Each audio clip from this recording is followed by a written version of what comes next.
নকল হাসি, সাজানো শব্দ, সবকিছু হারায় সময়ের ধুলায়। কিন্তু এক ফোঁটা সততার আলো মনের আকাশে তারা হয়ে জ্বলে। তাই চলুক না কষ্ট, থাকুক না কিছু ভুল বোঝাবুঝি, তবুও যারা সত্যে দাঁড়ায় তাদের আত্মা কখনো পরাজিত হয় না। কারণ সত্য ও স্বচ্ছতার সৌন্দর্য কখনো মুছে যায় না, তা অম্লান, চিরকালীন। অপরাজয়, রেহান মোটিভেশন থেকে সবাইকে শুভেচ্ছা। শুন সুন্দর গল্প। ভালো লাগলে সাবস্ক্রাইব করে প্রেরণা দিন। গল্প শুরু। সাইফুল রাজধানীর একটি বড় কোম্পানির সিনিয়র ম্যানেজার। গাড়ি আছে, ফ্ল্যাট আছে, ব্যাংক ব্যালেন্সও খারাপ নয়। চারপাশের মানুষ বলে সাইফুল তো সফল। কিন্তু রাত হলে সাইফুলের ঘুম আসে না। মনটা কেমন ফাঁকা লাগে।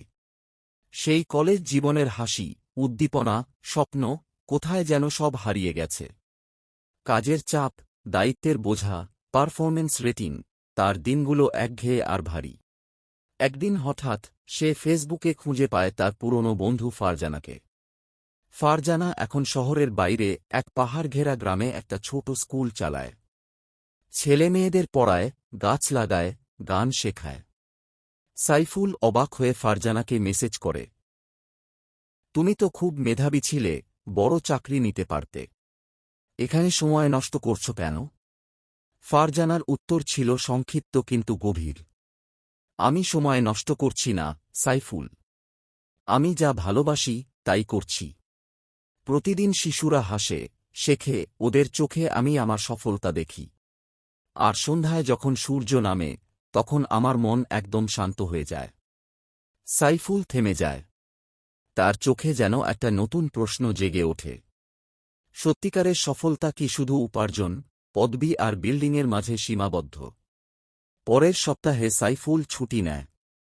গিয়ে দেখে ফারজানার সেই ছোট স্কুল, সবুজ মাঠ, মুক্ত হাওয়া আর ছোট ছোট মুখের হাসি। সেই সফরের পর কিছু বদলে যায় তার ভেতরে। সে ঠিক করে প্রতি শুক্রবার একটা স্বেচ্ছাসেবী সংগঠনের সঙ্গে কাজ করবে। পড়াশোনার পাশাপাশি শিশুদের নিয়ে গল্প বলবে, হাসবে, খেলবে। সে নিজেকে সময় দেবে, ফোন বন্ধ করে প্রকৃতির মাঝে হাঁটবে। কর্মক্ষেত্রেও ভারসাম্য রাখার চেষ্টা। আজও সাইফুল কাজ করে, তবে আগে আর রাত জাগে না। তার চোখে ক্লান্তি নেই, আছে প্রশান্তি।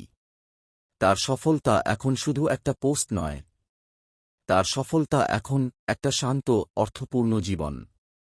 গল্পের শিক্ষা ও বার্তা। জীবনের প্রতিযোগিতায় দৌড়াতে দৌড়াতে আমরা ভুলে যাই, সফলতা মানেই শান্তি নয়। সফলতা তখনই সত্যিকার যখন সেটার ভিতরে থাকে হৃদয়ের প্রশান্তি আর জীবনের অর্থ।